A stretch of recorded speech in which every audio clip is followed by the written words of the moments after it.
Hi അസ്സലാമലൈക്കും welcome back to my channel. ഇന്നത്തെ video വന്നിട്ട് വളരെ എളുപ്പത്തിൽ ഒരു മുട്ടക്കറി ഉണ്ടാക്കാം കേട്ടോ.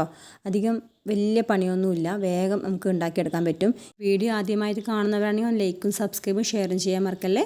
അപ്പോൾ നമുക്ക് വീഡിയോയിലേക്ക് പോകാം. ഒരു ജാർ എടുത്തിട്ട് അതിലേക്ക് ഒരു 5-6 ചെറിയ ഉള്ളി നമ്മൾ അരിഞ്ഞതെടുക്കുക. അതേപോലെ തന്നെ തക്കാളി വലുതാണെങ്കിൽ പകുതി എടുത്താൽ മതി കേട്ടോ. അപ്പോൾ അതും ചെറുതായിട്ടൊന്ന് അരിഞ്ഞു കൊടുക്കുന്നുണ്ട്. അപ്പോൾ ഇതൊന്ന് അരഞ്ഞ് കിട്ടാൻ വേണ്ടി നമ്മൾ ഒന്ന് അരിഞ്ഞു കൊടുക്കുക ചെയ്യണം കേട്ടോ. പിന്നെ നമുക്ക് അതിലേക്ക് സവോള വന്നിട്ട് പകുതി മതി, അതും ചെറുതായി ഒന്ന് അരിഞ്ഞു കൊടുത്തതുണ്ട്. പിന്നെ അതേപോലെ തന്നെ ഇതിലേക്ക് നമ്മൾ പച്ചമുളക് ആഡ് ചെയ്യുന്നില്ല, അതിന് പകരം മുളക് പൊടി 1 ടീസ്പൂണും നല്ല കാശ്മീരി മുളക് പൊടിയാട്ടോ ചേർത്ത് കൊടുക്കുന്നത്. അധികം എരിവ് ഉണ്ടാവില്ല. പിന്നെ അതിന് ശേഷം നമ്മൾ 1/4 ടീസ്പൂൺ മഞ്ഞൾപ്പൊടി ഇട്ട് കൊടുക്കുന്നുണ്ട്. പിന്നെ മല്ലിപ്പൊടി 1 ടീസ്പൂൺ ഇടണം, അതും ഇതിൻ്റെ ഒരു ഫ്ലേവർ നല്ല ടേസ്റ്റ് ആയിക്കാരം. അപ്പോൾ അതും കൂടി ഇട്ട് കൊടുക്കുന്നുണ്ട്. വളരെ എളുപ്പത്തിലൊരു മുട്ടക്കറി കേട്ടോ. അപ്പോൾ ഇത് ഏകദേശം അരപ്പിനുള്ളതൊക്കെ ആയി. ഇനി നമുക്കിതിലേക്ക് ഇട്ട് കൊടുക്കേണ്ടത് വന്നിട്ട് തേങ്ങ ചിരകിയത് നമ്മളിതിലേക്ക് പൂളായിട്ട് വേണമെങ്കിൽ ഇടാം കേട്ടോ. പൂളായിട്ട് ഇടുന്നവരാണെങ്കിൽ പൂളായിട്ട് ഇടാം, അല്ലാത്തവരാണെങ്കിൽ ചിരകിയിട്ട് ഇടുകയും ചെയ്യാം കേട്ടോ. അപ്പോൾ അതും ഇട്ടതിന് ശേഷം കുറച്ച് ആവശ്യത്തിനുള്ള വെള്ളവും കൂടെ ഒഴിച്ച് കൊടുക്കുക.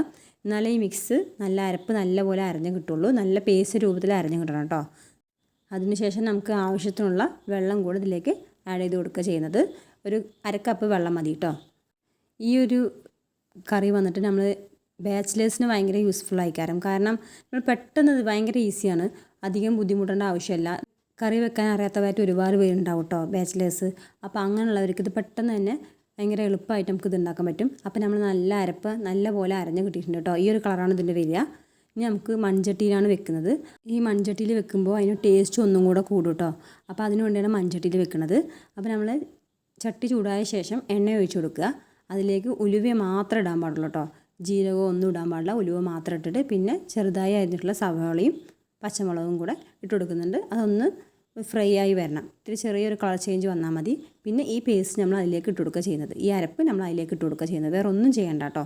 അപ്പോൾ അത് ഇട്ട് കൊടുത്തിട്ട് പിന്നെ ആവശ്യത്തിനുള്ള ഒന്ന് ഇളക്കി കൊടുത്ത ശേഷം ആവശ്യത്തിനുള്ള പുളിവെള്ളം കൂടെ അതിലേക്ക് ഒഴിച്ചു കൊടുക്കുക. ചെറിയ നെല്ലിക്ക വലിപ്പത്തിലുള്ള പുളി മാത്രമേ ഞാൻ എടുത്തിട്ടുള്ളൂ കേട്ടോ. അത് നല്ലപോലെ ഒറ്റ ട്രിപ്പേ ഞാൻ ഒഴിക്കണുള്ളൂ. അത് തന്നെ അത്യാവശ്യം നല്ലപോലെ പിടിച്ച് കിട്ടും. അതിലേക്ക് ഉപ്പും കൂടി ഇട്ട് കൊടുത്ത് ഇളക്കിയ ശേഷം നമ്മൾ ഒന്ന് അടച്ച് വെക്കുക.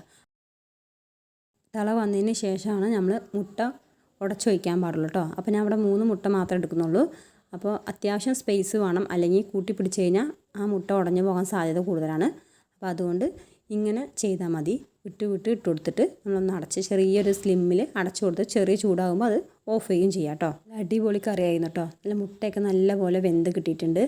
ഇന്നത്തെ ഉച്ചക്കത്തെ ലഞ്ച് ഈ കറിയായിരുന്നു കേട്ടോ. ചോറിൻ്റെ കൂടെ വേറെ ഒന്നും ഇല്ലെങ്കിൽ ഇത് മാത്രം മതി കേട്ടോ.